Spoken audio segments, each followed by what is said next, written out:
हरे कृष्णा, राधे राधे। तो फ्रेंड्स, आज की इस वीडियो में हम आपको महाशिवरात्रि की पूजा विधि बताने वाले हैं। महाशिवरात्रि का व्रत कैसे किया जाएगा, 4 पहर की पूजा कैसे करनी है और भी बहुत सारी जानकारी मिलेंगी, तो प्लीज वीडियो को पूरा देख लीजिएगा। तो फाल्गुन मास के कृष्ण पक्ष की चतुर्थी तिथि को महाशिवरात्रि का त्योहार मनाया जाता है और 2026 में 15 फरवरी दिन पड़ रहा है रविवार का। इस दिन महाशिवरात्रि का पर्व मनाया जाएगा। तो कोई भी व्रत त्योहार हो, सुबह में हमें जल्दी उठना चाहिए। इसी से हमें अपनी पूजा या व्रत का पूर्ण फल प्राप्त होता है। तो सुबह में आप स्नान करें, साफ स्वच्छ वस्त्र धारण करें, एक चौकी लगा लें घर की उत्तर या पूर्व दिशा की तरफ और आपको लेने हैं अक्षत। अक्षत यानी कि बिना टूटे हुए चावल लेने हैं, जो कि शिव जी की पूजा में इस्तेमाल करेंगे। इसके बाद आपके घर में जो भी शिव पार्वती भगवान की फोटो है या मूर्ति है, आप वो स्थापित कर लें। और देखिए, इसी में गणपति जी बने हुए हैं, तो गणेश जी की पूजा भी हम इसी फोटो में कर लेंगे, अलग से रखने की जरूरत नहीं है। इसके बाद देखिए, हम रखेंगे कलश। तो कलश के लिए आप अष्टदल कमल बना सकते हैं या फिर चावल की ढेरी कर लें। उसके ऊपर आप पीतल का, तांबे का, कोई भी शुद्ध धातु का कलश रखें। और देखिए, कलश में गंगा जल डालना बहुत जरूरी है। शिव जी की पूजा में कुछ आपके पास हो ना हो, गंगा जल जरूर होना चाहिए।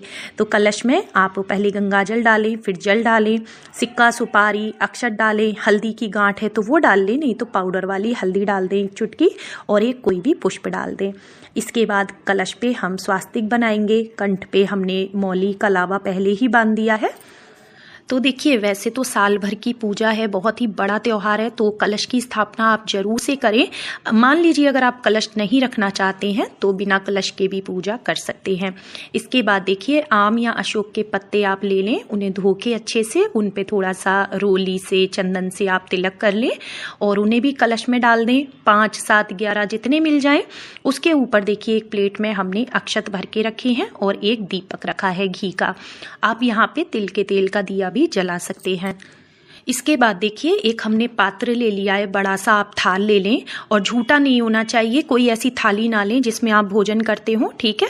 और आपके घर में जो भी शिवलिंग है किसी भी धातु की, वो आप ले लें। जलेरी का मुख उत्तर दिशा की तरफ ही होगा, इस बात का ध्यान रखें।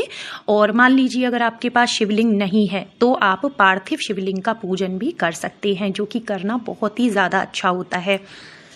तो सबसे पहले धूप दीप हम जला लेंगे और उसके बाद ही हम पूजा शुरू करेंगे। दीपक का आप पूजन जरूर कर लें, एक पुष्प चढ़ा दें। तो वैसे तो देखिए, सुबह में भी आप पूजन कर सकते हैं, लेकिन संध्या के समय आप प्रदोष काल में शिव जी का पूजन जरूर करें। और अगर आप रात्रि के 4 पहर की पूजा कर लेते हैं तब तो कहना ही क्या है, भोलेनाथ आप पे बेहद प्रसन्न हो जाएंगे। कोई भी विशेष मनोकामना क्यों ना हो, आपकी अवश्य पूर्ण होगी। तो देखिए, हमने जल के छींटे लगा के पहले फोटो पे हमने शुद्ध कर लिया है। उसके बाद हम शिवलिंग का अभिषेक करेंगे। महाशिवरात्रि की पूजा में शिवलिंग के अभिषेक का ही महत्व है, ठीक है। अब कच्चा दूध ले लें आप या फिर पंचामृत ले लें।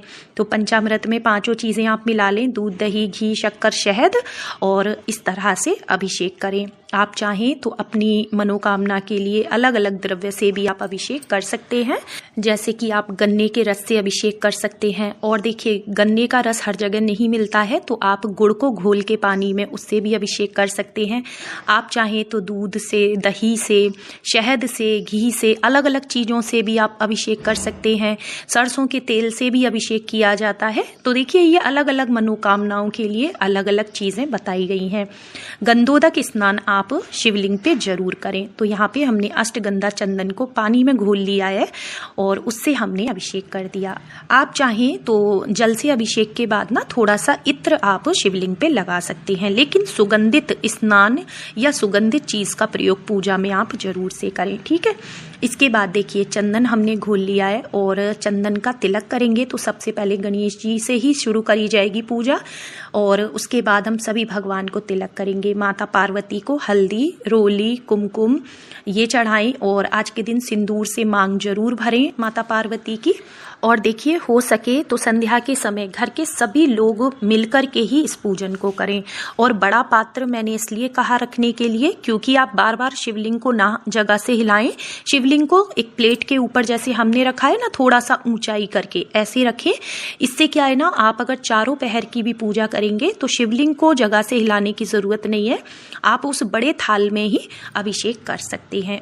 और जैसे जल से, दूध से आपकी थाली भर जाए तो आप किसी प्लेट या कटोरी की मदद से उस जल को आप दूसरे किसी बर्तन में ले लें, ठीक है। और वो जल आपको तुलसी जी में नहीं डालना है, इस बात का ध्यान रखें।